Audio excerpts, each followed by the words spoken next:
Coming up on 5 Minute News. Michigan school shooting leaves 3 students dead and 6 others wounded. Court weighs Trump appeal to withhold January 6 records. And Barbados bids farewell to the British monarchy to become a republic. It's Wednesday, December 1. I'm Anthony Davis. A 15-year-old student opened fire at his Michigan high school on Tuesday, killing 3 other students and wounding 6 others. The suspect's motives for the attack at Oxford High School in Oxford Township near Detroit were as yet unknown, the Oakland County Undersheriff Mike McCabe said at a news conference. One of the people wounded was a schoolteacher, authorities said. The sheriff's office said the first call to emergency services was placed at 12:51 p.m., adding that the dispatch received over 100 911 calls during the incident. Oxford Township is a small community of about 22,000 people, located roughly 30 miles north of Detroit. Officers responded and arrested the suspect and recovered a handgun, the sheriff's office said. Meanwhile, the 9th U.S. Circuit Court of Appeals overturned a ruling by 2 of its judges and upheld California's ban on high-capacity magazines on Tuesday in a split decision that may be headed for the U.S. Supreme Court.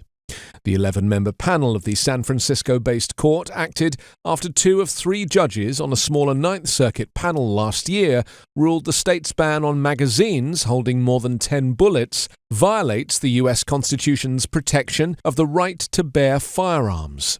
Gun owners' rights groups plan to appeal the ruling to the U.S. Supreme Court.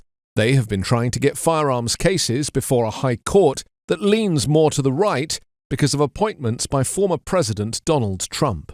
9th Circuit Judge Patrick Bumate, who was appointed by Trump, wrote a dissent and said large-capacity magazines are commonly used by Americans for self-defense.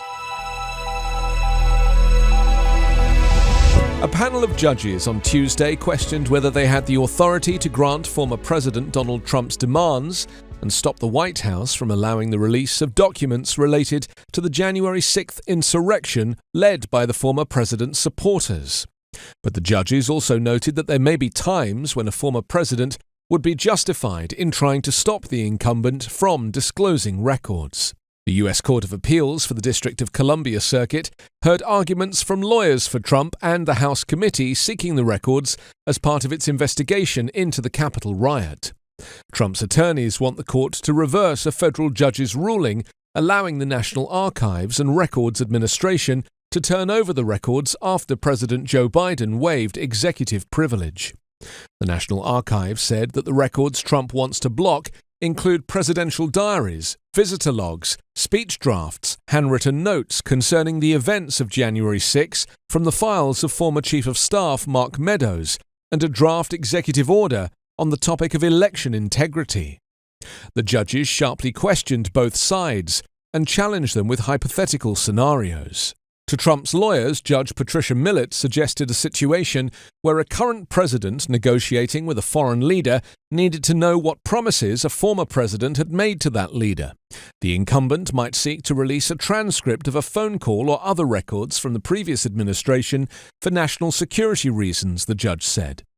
To a lawyer for the House committee, Millett raised a scenario where a newly elected president might seek retribution against a disliked predecessor. The committee lawyer argued the determination of a current president should outweigh predecessors in almost all circumstances, and noted that both Biden and Congress were in agreement that the January 6 records should be turned over. Barbados stopped pledging allegiance to Queen Elizabeth II on Tuesday, as it shed another vestige of its colonial past and became a republic for the first time in history. Several leaders, dignitaries and artists, including Prince Charles and Rihanna, attended the ceremony that began late on Monday in a popular square where the statue of Britain's Lord Admiral Nelson was removed last year amid a worldwide push to erase symbols of oppression. The drive to become a republic began more than 2 decades ago and culminated with the island's parliament electing its first ever president last month in a 2/3 majority vote. Barbados Governor-General Sandra Mason was sworn in before dawn on Tuesday as the island marked its 55th anniversary of independence from Britain. 72-year-old Mason is an attorney and judge who has also served as ambassador to Venezuela, Colombia, Chile, and Brazil. She will help Prime Minister Mia Mottley lead the wealthy Caribbean island of more than 300,000 people that is dependent on tourism, manufacturing, and finance. Barbados didn't need permission from the UK to become a republic, although the island will remain a member of the Commonwealth realm. It's an event that the Caribbean hasn't experienced since the 1970s, when Guyana, Dominica, and Trinidad and Tobago all became republics. Her Majesty the Queen wrote, "On this significant occasion and your assumption of office as the first President of Barbados, I extend my congratulations to you and all Barbadians, and I look forward to the continuation of the friendship between our two countries and peoples." You can subscribe to 5-Minute News on YouTube with your preferred podcast app. Ask your smart speaker or enable 5-Minute News as your Amazon Alexa flash briefing skill. Subscribe, rate and review online at 5minute.news. 5-Minute News is an Evergreen podcast covering politics, inequality, health and climate, delivering independent, unbiased and essential world news daily.